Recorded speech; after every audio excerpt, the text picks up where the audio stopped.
बहुत पुराने दौर की बात है। मदीना के एक छोटे से बस्ती में अहमद और यूसुफ नाम के दो घनिष्ठ दोस्त रहते थे। दोनों बचपन से ही साथ खेलते, पढ़ाई करते और मस्जिद जाया करते थे। उनकी दोस्ती की मिसाल पूरे इलाके में दी जाती थी। अहमद एक गरीब किसान का बेटा था। वह अपने पिता के साथ खेतों में मेहनत करता और जैसे तैसे घर का खर्च चलाता। उसके पास भौतिक चीज़ें कम थीं, लेकिन उसका दिल सुकून और सब्र से भरा हुआ था। दूसरी ओर यूसुफ एक व्यापारी का बेटा था। उसका घर समृद्ध था और कारोबार अच्छा चल रहा था। वह भी मेहनती था और अपने वालिद के साथ दुकान पर बैठकर हिसाब किताब देखता और ग्राहकों की सेवा करता। दोनों दोस्त एक आलिम से कुरान और अदब की तालीम लिया करते। आलिम साहब अक्सर समझाते, अल्लाह जो देता है उस पर शुक्र अदा करो और दूसरों की दौलत की चाह मत रखो। वक्त गुजरता गया। यूसुफ के पिता बीमार पड़ गए और उन्होंने सारा कारोबार यूसुफ के हवाले कर दिया।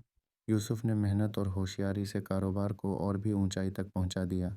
उसकी दौलत और शोहरत दोनों बढ़ने लगीं। इधर अहमद के पिता का खेत छोटा था और अक्सर मौसम की मार से फसल बर्बाद हो जाती। एक बरस बारिश न होने के कारण पूरी फसल तबाह हो गई और घर में भूखमरी के हालात बनने लगे। जबकि यूसुफ की दुकान पर चहल पहल बढ़ती चली गई। यूसुफ ने अहमद की हालत देखकर उसकी मदद करना चाहा। उसने कहा, दोस्त मेरे साथ काम करो, हम मिलकर आगे बढ़ेंगे। अहमद ने शुक्रिया अदा किया और काम शुरू कर दिया। कुछ समय तक अहमद खुशी खुशी मेहनत करता रहा, लेकिन जब उसने यूसुफ की दौलत और इज्जत को नज़दीक से देखा तो उसके दिल में धीरे धीरे हसद, जलन का बीज पनपने लगा। अब अहमद के मन में यह ख्याल घूमने लगा, काबिल तो मैं भी हूँ, फिर सारी नेमतें सिर्फ यूसुफ के पास क्यों। एक रोज़ यूसुफ ने अपने घर में बड़ी दावत रखी। पूरे मोहल्ले के लोग बुलाए गए।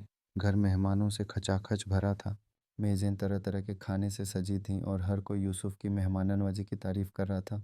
अहमद भी वहाँ मौजूद था, लेकिन उसके अंदर जलन की आग धधक रही थी। चेहरा तो मुस्कुरा रहा था, मगर दिल में चिंगारियां भड़क रही थीं। उस रात अहमद ने एक ऐसा फैसला कर लिया जो आने वाले समय में उसकी पूरी ज़िंदगी का रुख बदल देने वाला था। अगली सुबह वह यूसुफ की दुकान पर जाने के बजाय शहर के दूसरे हिस्से में एक नामी ताजिर व्यापारी के पास जा पहुंचा। उसने उस ताजिर से कहा कि अगर वह उसे नौकरी दे दे तो वह यूसुफ के कारोबार के सारे भेद खोल सकता है। उसके दिल में बदले की आग जल रही थी। ताजिर ने बात सुनी, मुस्कुराया और बोला, मुझे ऐसे लोग मंजूर नहीं जो अपने दोस्त का राज बेच दें। मुझे वफादार लोग चाहिए। अहमद शर्म से सर झुकाए वहां से लौट आया, लेकिन उसके दिल की जलन बुझने के बजाय और भड़क उठी। शाम के वक़्त यूसुफ खुद अहमद के घर पहुंचा और बोला, भाई आज दुकान क्यों नहीं आए? सब ठीक तो है?